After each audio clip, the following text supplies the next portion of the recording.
소식 들으셨겠지만 한국은행 금융통화위원회가 기준금리를 인하했죠. 이와 관련해서 이주열 한국은행 총재 브리핑이 방금 시작됐다고 합니다. 현장 연결해서 그 내용 직접 들어보도록 하겠습니다.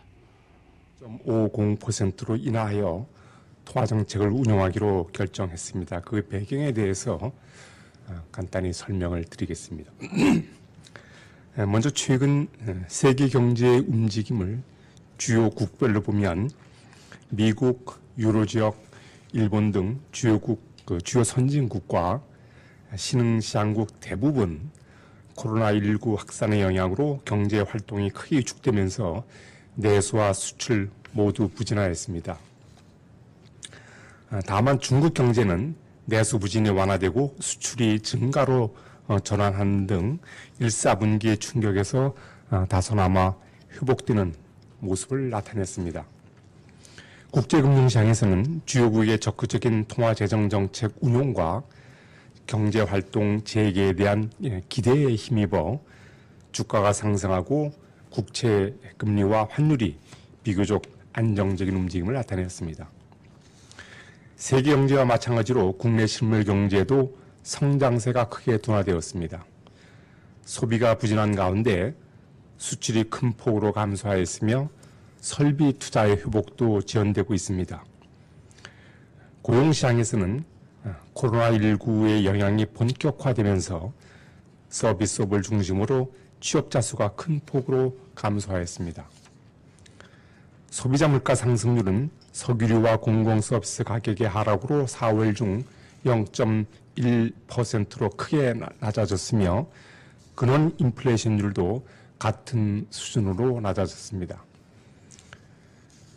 국내 금융시장에서는 국제금융시장의 안정을 되찾은 데다 그간의 시장 안정화 조치에 힘입어 주가가 코로나19 확산 이전 수준을 거의 회복하였으며 환율은 변동폭이 줄어들면서 안정적인 움직임을 나타냈습니다.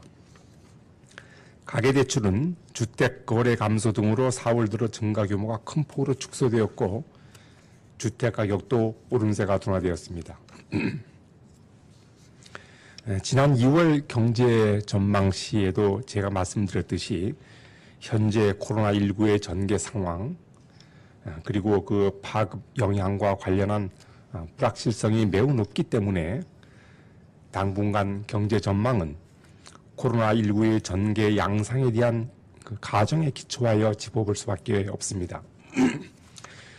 이번 전망은 전 세계 코로나19의 확진자 수가 2, 4분기 중에 정점에 도달하고 국내에서도 대규모의 재확산이 발생하지 않을 것이라는 전제하에 이루어졌는데 이러한 시나리오 하에서 금년 중 경제 성장률은 지난 2월의 전망치보다 크게 낮아진 마이너스 0.2%로 예상됩니다. 저희들이 이렇게 전망 수치를 제시하였습니다만 결국 앞으로의 성장 경로는 코로나19가 향후 어떻게 전개되느냐에 크게 좌우될 것이라는 점을 다시 한번 말씀을 드립니다.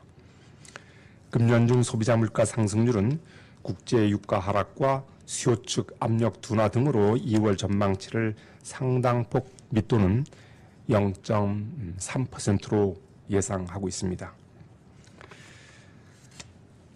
오늘 금융통화위원회는 코로나19의 전 세계적 확산으로 그 영향이 보다 장기화될 것으로 예상됨에 따라 국내 경제 성장세와 물가 상승률이 큰 폭으로 낮아질 것으로 전망되는 점을 고려하여 기준금리를 0.25%포인트 인하하기로 결정하였습니다. 앞으로도 한국은행은 통화정책의 완화 기조를 유지함으로써 국내 경제 회복을 뒷받침해 나갈 것입니다. 이 과정에서 코로나19의 전개 상황과 그에 따른 국내외 금융 경제의 영향 그리고 금융 안정 상황의 변화 등을 면밀히 점검할 것이고 금리 이외의 정책 수단도 적절히 활용하여 통화정책을 운영해 나갈 것입니다. 오늘 한국은행 기준금리를 0.25%포인트 인하하기로 한 금통위의 결정은 표결에 참여한 의원 전원일치로 이루어졌습니다. 한편 조인재 의원은 오늘 기준금리 결정에 참여하지 않았습니다. 그럼 지금부터 질문을 받겠습니다. 질문은 출입기자 간사단.